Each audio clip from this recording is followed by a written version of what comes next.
DB honours প্রথম বর্ষে department of management, department of marketing, department of accounting, department of finance অর্থাৎ সকল ডিপার্টমেন্টের জন্য অপরিহার্য একটি অধ্যায়, সেটা হলো জার্নাল। অর্থাৎ আমরা গত ক্লাসে জার্নাল করার কিছু নিয়ম নীতি সম্পর্কে আলোচনা করেছিলাম। আজকে আমরা কিছু জাবেদা নিয়ে আলোচনা করব। আশা করা যায় আপনারা অতি সহজেই অঙ্কগুলো ভালোভাবে বুঝতে পারবেন। আর বই থেকে আমরা শীটে রূপান্তর করছি এবং এখানে আমরা মোটামুটি 13টি জাবেদা তুলে ধরছি। আশা করা যায় এই 13টি জাবেদা যদি আপনি পুঙ্খানুপুঙ্খভাবে করেন তাহলে আপনার বইয়ের সাধারণ জাবেদার মধ্যে প্রায় 80 থেকে 90% কভার হবে। অর্থাৎ আপনি যদি এই জাবেদা 13টি ভালোভাবে বুঝে করেন তাহলে আপনার যে কোনো বইয়ের, যে রাইটারের বই আপনি পড়ে থাকেন, সেটা হোক কমার্স অথবা মিলেনিয়াম অথবা গ্রন্থকারী, সেটা হোক পবিত্র বা এম এ কালাম অথবা দীপক, যে রাইটারের বই হোক, আশা করা যায় আপনার সকল বইয়ের 80 থেকে 90% জাবেদা কন্ট্রোলে চলে আসবে, অর্থাৎ সাধারণ জাবেদা কন্ট্রোলে চলে আসবে। তাই অবশ্যই জাবেদাগুলো খুব সুন্দরভাবে বোঝার চেষ্টা করবেন। আর যারা এই শীট নিতে চান তারা আমাদের ফেসবুক পেজ এবং ফেসবুক গ্রুপ থেকে সংগ্রহ করতে পারেন, সেখানে পিডিএফ দেওয়া আছে। আর যদি হ্যান্ডশিট নিতে চান তাহলে আমার সাথে যোগাযোগ করবেন, আমি আপনাদের বিনামূল্যে দেওয়ার চেষ্টা করব। আর যারা আমাদের অফলাইনের স্টুডেন্ট তাদের হাতে তো অবশ্যই শীট আছে। আপনারা যখন ভিডিওটি দেখছেন অবশ্যই শীট ধরে বুঝে বুঝে দেখার এবং বোঝার চেষ্টা করবেন। আর সবার জন্য বলতেছি, যদি কোনো রকম সমস্যা হয় বোঝার ক্ষেত্রে তাহলে আপনারা আমাকে ফোন দিয়ে প্রশ্ন করতে পারেন, মেসেঞ্জারে যোগাযোগ করতে পারেন অথবা হোয়াটসঅ্যাপে যোগাযোগ করতে পারেন। তাহলে চলুন আজকে আমরা কিছু জাবেদা নিয়ে আলোচনা করি, জাবেদা কিভাবে করব। তো শুরুতে আমরা জাবেদা করব আমাদের যারা, যেহেতু আমাদের এখানে বিভিন্ন বিভাগের স্টুডেন্ট আছেন, অর্থাৎ এখানে কমার্সের শুধু স্টুডেন্ট নাই, এখানে আপনারা মানবিক ও বিজ্ঞান এবং বিএম শাখার স্টুডেন্ট আছেন। তাই আমরা ফার্স্টেই জাবেদার ঘর করা শিখব। সাধারণত জাবেদার ঘরটা হয় এমন, অর্থাৎ যদি আমি মাথার উপরে লিখে নেই journal entry, GOURNAL, journal entry অর্থাৎ জাবেদা দাখিলা। এটা সাধারণত ঘরটা হবে হচ্ছে, যদি আমি গোটা বোর্ড নিয়ে টানি তাহলে ঘরটা হবে হচ্ছে এমন, অর্থাৎ এই হচ্ছে আমাদের জাবেদার ঘর।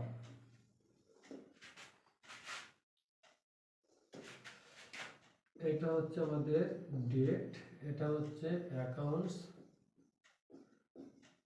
টাইটেল, সাথে এক্সপ্লেনেশন, আর হচ্ছে রেফারেন্স, ডেবিট, ক্রেডিট। এই হচ্ছে আমাদের জাবেদার ঘর। তবে ব্রিটিশরা বলছে যে জাবেদাতে রেকর্ড অর্থাৎ এক্সপ্লেনেশন, বিবরণ দেওয়া দরকার বা দিতে হবে, এবং বর্তমান আমেরিকান পদ্ধতিতে বলছে যে জাবেদায় এক্সপ্লেনেশন না দিলেও কোনো সমস্যা নেই। তার কারণ যে দাখিলা দিচ্ছে সে অবশ্যই জানে বিধায় দাখিলা দিচ্ছে, অর্থাৎ কেন সে জাবেদায় দাখিলা দিচ্ছে সে তো জানেই, যার কারণে এক্সপ্লেনেশন না দিলেও সমস্যা নাই। এটা আমেরিকান পদ্ধতির রুলস। আর ব্রিটিশরা বলছে যে সে কেন জাবেদা দিল এই জাবেদা তা অবশ্যই উল্লেখ করতে হবে, অর্থাৎ টু রেকর্ড দিতে হবে। এখন কথা হচ্ছে তাহলে আমরা কি করব? আমরা জাবেদা শেখার ক্ষেত্রে অর্থাৎ দ্রুততার ক্ষেত্রে আমরা আপাতত এক্সপ্লেনেশন অর্থাৎ টু রেকর্ড অ্যাভয়েড করব, অর্থাৎ বাদ দিব। তবে আপনারা পরীক্ষার হলেও বাদ দিতে পারেন। তবে যদি এক্সপ্লেনেশন প্রশ্নে উল্লেখ করে চাই তাহলে অবশ্যই সেই ক্ষেত্রে আপনাকে টু রেকর্ড ব্যবহার করতে হবে। তবে তাছাড়া যদি আপনি ব্যবহার করেন তাও সমস্যা নাই, যদি ব্যবহার না করেন তাও কোনো সমস্যা নাই, তবে এক্সপ্লেনেশন চাইলে অবশ্যই দিতে হবে। তো ওভারঅল যদি আমরা সিদ্ধান্ত জানাই তাহলে দেওয়াটাই উত্তম। তো এখন আপনি মূলত জাবেদা শিখবেন, তার কারণে আমরা যেহেতু বোর্ডেরও জায়গার একটা স্বল্পতার ব্যাপার আছে, যার কারণে আমরা সরাসরি শুধু জাবেদাগুলো করব। তো আমাদের শীটের প্রথম যে জাবেদা, এই জায়গাতে আমাদের জাবেদার অর্থাৎ ট্রানজাকশন অর্থাৎ লেনদেন কি বলছে? লেনদেন বলছে মুস্তারিন ইনভেস্টেড টাকা 1 লক্ষ ক্যাশ, অর্থাৎ এই জায়গাতে বোঝাচ্ছে যে মুস্তারিন একজন ব্যক্তি, সে নগদ 1 লক্ষ টাকা ব্যবসায় বিনিয়োগ করলো। তো এইটা যদি হয় জাবেদা তাহলে আমরা মনে রাখবো যে ব্যক্তি ব্যবসায় যা বিনিয়োগ করে তাই ডেবিট আর বিনিময় ক্যাপিটাল ক্রেডিট। যদি তাই হয় তাহলে এখানে ব্যক্তি কি বিনিয়োগ করছে? শুধু ক্যাশ বিনিয়োগ করছে, অর্থাৎ ক্যাশ ডেবিট আর ক্যাপিটাল ক্রেডিট, ক্যাশ ডেবিট আর ক্যাপিটাল ক্রেডিট। তাহলে আর অবশ্যই মনে রাখতে হবে ডেবিট ক্রেডিট টাকা সব সময় সমান হয়, কখনো যে ডেবিটে বেশি হবে আর কখনো যে কম হবে এটা কখনোই না, ডেবিটেও যে টাকা হবে ক্রেডিটেও ঠিক একই পরিমাণ টাকা হবে।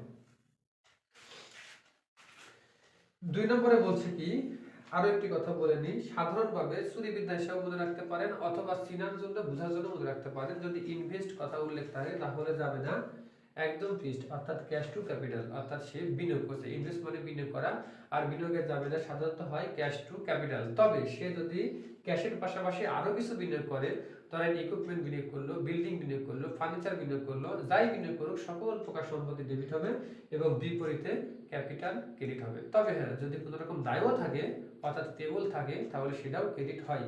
তবে ওগুলো আসলে আমরা বইয়ে আরো অন্যান্য অঙ্ক গভীরতার ক্ষেত্রে যায় ভেঙে ভেঙে আমরা সেটা শেখার চেষ্টা করবো। আমরা সরাসরি জাস্ট সাধারণ দাবেদাগুলো যেমন হয় সেটা বোঝার জন্য আমরা যতটুকু দরকার ততটুকু আমরা বোঝানোর চেষ্টা করবো ইনশাআল্লাহ।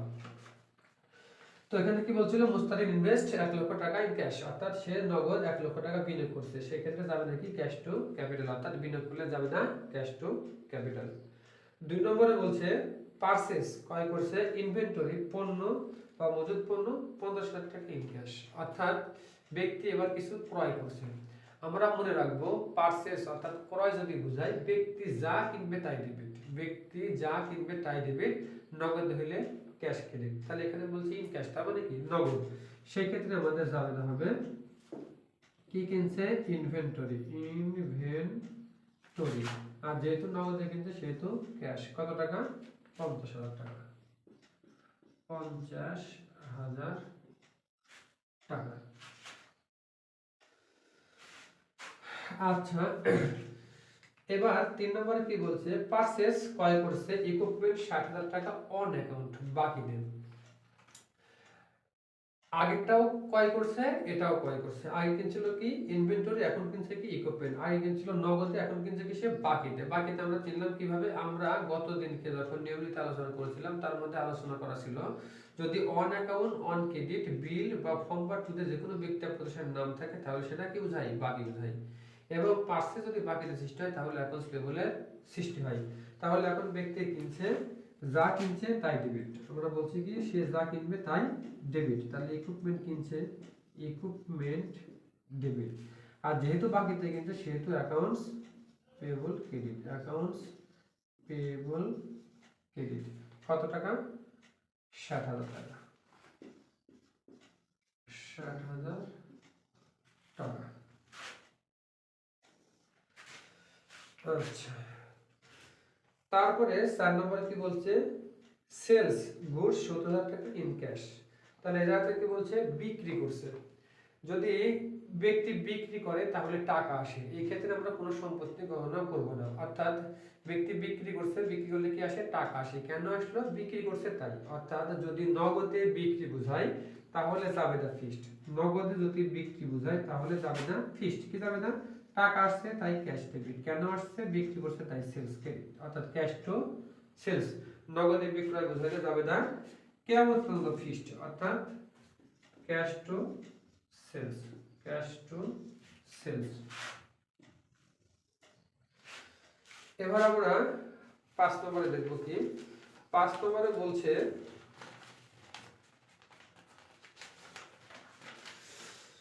সেলস গুডস পণ্য 80,000 টাকা অন ক্রেডিট, অর্থাৎ সেম লেনদেন, শুধুমাত্র এটাতে কি বলছে অন ক্রেডিট। আর অন ক্রেডিট থাকলে কি বলছি, বাকিতে ব্যবহার বোঝায়, বাকিতে বিক্রয় বোঝায়। আর বাকিতে বিক্রি করলে কি হয়, অ্যাকাউন্ট রিসিভেবল সৃষ্টি হয়। অর্থাৎ তোমরা যারা যারা বুঝতে অত্যন্ত কষ্টসাধ্য তারা এটাও মনে রাখতে পারো যে যদি বাকিতে বিক্রয় বোঝায় তাহলে যাবে না কিয়ামত পর্যন্ত ফিক্সড, অর্থাৎ accounts receivable debit, account receivable debit আর sales credit, account receivable debit আর সেলস ক্রেডিট, টাকা 80,000 টাকা 80,000। তাহলে আমরা কিসে কিসে যাবে দেখলাম, ব্যক্তি যখন বিনিয়োগ করে তার যাবে না ক্যাশ টু ক্যাপিটাল, ব্যক্তি যখন নগদে কিনে তাহলে যা কিনছে তাই ডেবিট আর ক্যাশ ক্রেডিট, আবারও ঠিক ব্যক্তি যদি বাকিতে কিনে তাহলে যা কিনছে তাই ডেবিট আর বাকির কারণে অ্যাকাউন্টস পেয়েবল ক্রেডিট। তারপর দেখলাম বিক্রি যাবে না, যদি নগদে বিক্রি করে তাহলে যাবে না ক্যাশ টু সেলস। তারপর দেখলাম বাকিতে বিক্রয়, যদি বাকিতে বিক্রি করে তাহলে যাবে না অ্যাকাউন্ট রিসিভেবল টু সেলস। তাহলে আমরা মোটামুটি 5টা জাবেদা সম্পর্কে ক্লিয়ার হলাম।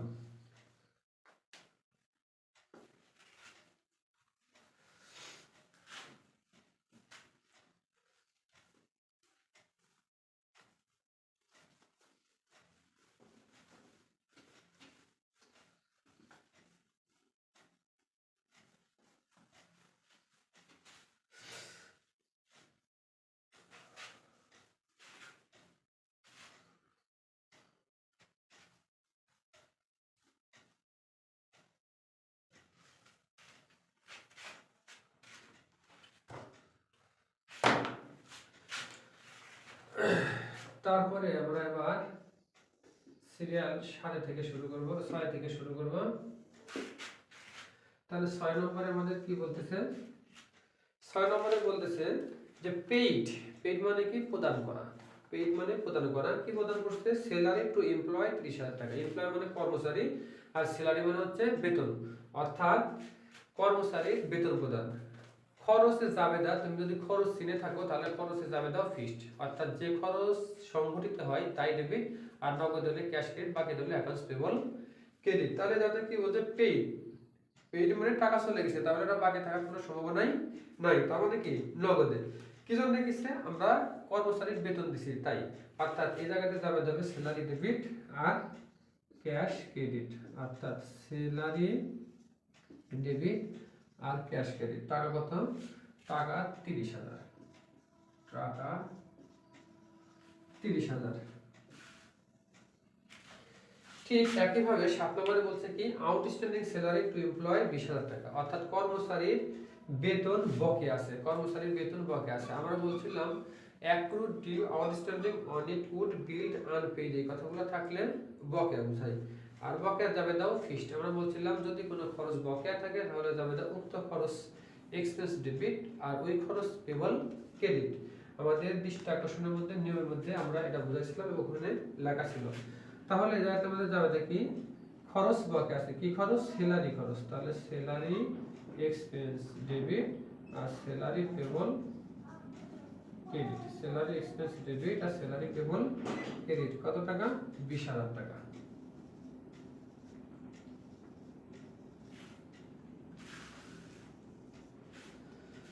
এবার 8 নম্বরে কি বলছে? 8 নম্বরে বলছে রিসিভ। রিসিভ মানে কি? গ্রহণ করা। রিসিভ মানে গ্রহণ করা। কি গ্রহণ করছে? ক্যাশ। বলছে গ্রহণ করছে ক্যাশ, নগদ টাকা 1,50,000, প্রোভাইডিং সার্ভিস, অর্থাৎ সেবা দেওয়ার বিনিময়ে। তাহলে কাহারও তুমি কাজ করছো এবং টাকা পাইছো। তাহলে টাকা পাইছো মানে কি? টাকা ডেবিট। কেন টাকা পাইছো? মানুষের কাজ করে দিছো তাই। অর্থাৎ এই ক্ষেত্রে যাবে না, যদি কাহারও কাজ করা বোঝায়, সেবা দেওয়া বোঝায়, তাহলে সেটা সেবাই। আর আয়ের ক্ষেত্রে যাবে না, যদি নগদে হয়। এখানে যেহেতু ক্যাশের কথা বলছে তাহলে নিঃসন্দেহে কি? সেটা নগদে। তাহলে যাবে না ক্যাশ ডেবিট। ক্যাশ ডেবিট, তার কারণ কি? সে টাকা পাইছে তাই ক্যাশ ডেবিট। কেন পাইছে? সার্ভিস, লোককে সার্ভিস দিছে, অর্থাৎ সার্ভিস রেভিনিউ ক্রেডিট। কত টাকা? 1,50,000 টাকা। 1,50,000 টাকা।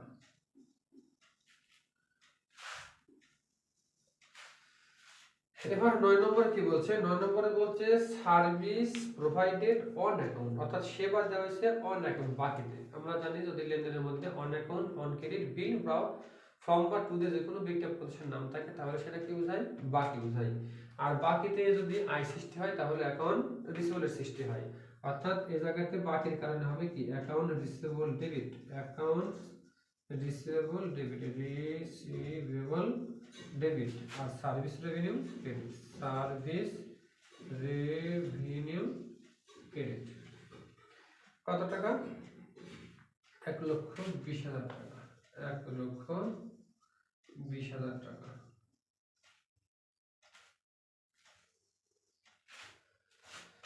এবার 10 নম্বর কি বলছে?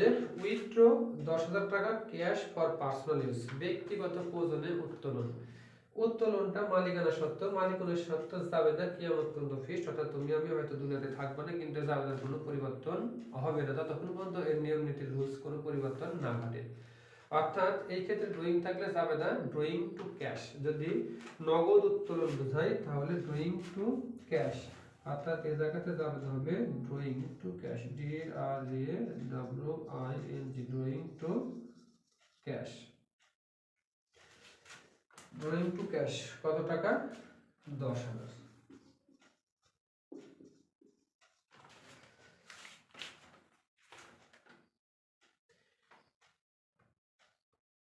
এরপরে কি বলছে? 11 বলছে উইথড্র গুডস 15,000 টাকা ফর পার্সোনাল ইউজ। এই জায়গাতে আমাদের উত্তোলন বোঝাচ্ছে, কিন্তু এই উত্তোলনটা কি? এই উত্তোলনটা পূর্ণ উত্তোলন। উত্তোলন দুই ধরনের, একটা হচ্ছে সে যদি নগদ টাকা উত্তোলন করে ব্যক্তিগত প্রয়োজনে তাহলে যাবে, আমরা একটু আগে করলাম drawing to cash, drawing to cash. এবং আরেকটা আছে উত্তোলন, সেটা হচ্ছে কি? সে টাকা নয়, সে কি করে? পণ্য উত্তোলন করে। যদি সে পণ্য উত্তোলন করে তাহলে এর জাবেদাও ঠিক আগেরটার মতোই ফিট।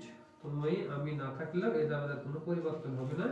সেই ক্ষেত্রে জাবেদা হবে ড্রয়িং টু পারচেস, অর্থাৎ যদি পণ্য উত্তোলন করা বোঝায় সেক্ষেত্রে জাবেদা হবে drawing to purchase, drawing to purchase.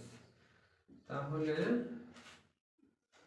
জাবেদাটা কত নম্বর? জাবেদা হচ্ছে 11 নম্বর, অর্থাৎ পণ্য উত্তোলন করলে জাবেদা ড্রয়িং টু পারচেস, অর্থাৎ ড্রয়িং ডেবিট আর পারচেস ক্রেডিট।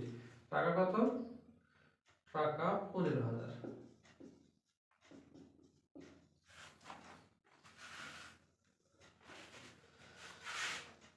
12 নম্বর কি বলছে? পারচেস ক্রয় করা হয়েছে মেশিনারি যন্ত্রপাতি ফর 50,000 টাকা, অর্থাৎ 50,000 টাকা তুমি মেশিন কিনছো। কি বলছে? পেইং প্রদান করা হয়েছে 30,000 টাকা ইন ক্যাশ নগদে and the balance on account, এবং উদ্বৃত্ত টাকা বাকি আছে। তাহলে তুমি মেশিন কিনছো, যন্ত্রপাতি কিনছো 50,000 টাকা, নগদ টাকা প্রদান করছো 30,000 টাকা এবং বাকি রাখছো 20,000 টাকা। এরূপ ক্ষেত্রে আমাদের জাবেদা, অর্থাৎ আমরা যা কিনছি, আমরা আগেই জানি যে যা কিনছি তাই দেবি। তাহলে আমরা কি কিনছি? মেশিনারি কিনছি, মেশিনারি। কিন্তু এই কিনাটা হচ্ছে দুই ভাবে, অর্থাৎ আমি কিছু টাকা নগদে দিছি অর্থাৎ ক্যাশ ক্রেডিট, আবার কিছু টাকা বাকিও রাখছি। তার মানে কি? এটা হচ্ছে আমাদের ক্রেডিট, অর্থাৎ মেশিন কিনছি 50,000 টাকা, সেই 50,000 টাকা ডেবিট, এবং নগদ দিছি 30,000 টাকা, সেটা হচ্ছে ক্রেডিট, এবং বাকি রাখছি 20,000 টাকা, সেটা হচ্ছে ক্রেডিট। অর্থাৎ এরূপ যদি জাবেদা হয়, এরূপ যদি জাবেদা হয় যে ব্যক্তি কিনছে কিন্তু কিছু নগদে কিছু বাকিতে, তাহলে এই জাবেদাও ফিক্সড, কোনোদিন কোনো পরিবর্তন হইবে না। 13 নম্বরে কি বলছে? 13 নম্বরে বলছে রিসিভ গ্রহণ করা হয়েছে 1,70,000 টাকা, সার্ভিস প্রোভাইডেড ফর ক্যাশ 1 লক্ষ টাকা and the balance on credit. কি বোঝালো? রিসিভ অর্থাৎ আমি গ্রহণ করছি 1,70,000 টাকা, অর্থাৎ পাবো। সার্ভিস প্রোভাইডেড সেবা দিছি তাই। ফর ক্যাশ নগদ পাইছি কত? 1 লক্ষ টাকা, অর্থাৎ আমি কারো 1,70,000 টাকা কাজ করে দিছি কিন্তু টাকা পাইছি কত? 1 লক্ষ টাকা। তাহলে বাকি আছে কত? 70,000 টাকা। অর্থাৎ এখানে আয়টা সৃষ্টি হয়েছে কিছুটা নগদ আর কিছুটা বাকিতে। সেই ক্ষেত্রে আমাদের জাবেদা আমরা জানি নগদে যদি আয় সৃষ্টি হয় তাহলে ক্যাশ ডেবিট, যদি বাকিতে আয় সৃষ্টি হয় তাহলে account receivable debit, account receivable debit. তাহলে এখানে যেহেতু দুটোই আছে, কিছু নগদে কিছু বাকিতে, তাহলে কি নগদের জন্য ক্যাশ, বাকির জন্য অ্যাকাউন্ট রিসিভেবল, আর আয় হিসাব ক্রেডিট, অর্থাৎ সার্ভিস রেভিনিউ ক্রেডিট। তাহলে এই হচ্ছে 1 লক্ষ টাকা, 1 লক্ষ টাকা, তারপরে হচ্ছে 70,000 টাকা, আর এই টোটাল হচ্ছে 1,70,000 টাকা। এই হচ্ছে আমাদের শীটের অঙ্কটির সমাধান। আমি শুরুতে বলছি যে শীটের অঙ্কটি যদি ভালোভাবে আপনি বুঝতে পারেন তাহলে আপনার যে কোনো বইয়ের প্রায় 80% অঙ্ক সমাধান হয়ে যাবে। তো আশা করি আপনারা যদি শীটটি কাছে থাকে তাহলে বুঝতে সুবিধা হতো। যদি শীট আপনাদের কাছে নাও থাকে আপনারা সংগ্রহ করার চেষ্টা করবেন। আমাদের ফেসবুক গ্রুপে দেওয়া আছে, হোয়াটসঅ্যাপে আমার সাথে যোগাযোগ করলে আমি দেবো, আমাদের পেজে ছাড়া আছে। যে কোনো জায়গা থেকে আপনারা শীটটা সংগ্রহ করে এই ভিডিওটা ফলো করবেন। আশা করা যায় 2-1 বার দেখলে আপনারা অঙ্কটি খুব ভালোভাবে বুঝতে পারবেন, এবং এই অঙ্কের পাশাপাশি আপনাদের বইয়ের অঙ্কগুলো অনেকটাই ক্লিয়ার হবে। তো আজকে পর্যন্তই, সবাই ভালো থাকুন আর আমার জন্য দোয়া রাখবেন। আর যদি আমাদের ভিডিওগুলো আপনাদের উপকারে আসে তাহলে অবশ্যই আমাদের ফেসবুক পেজটি ফলো করবেন এবং আমাদের ইউটিউব চ্যানেলটি সাবস্ক্রাইব করে আমাদের সাথে থাকবেন। আজকে পর্যন্ত সবাই ভালো থাকুন। আল্লাহ হাফেজ। আসসালামু আলাইকুম।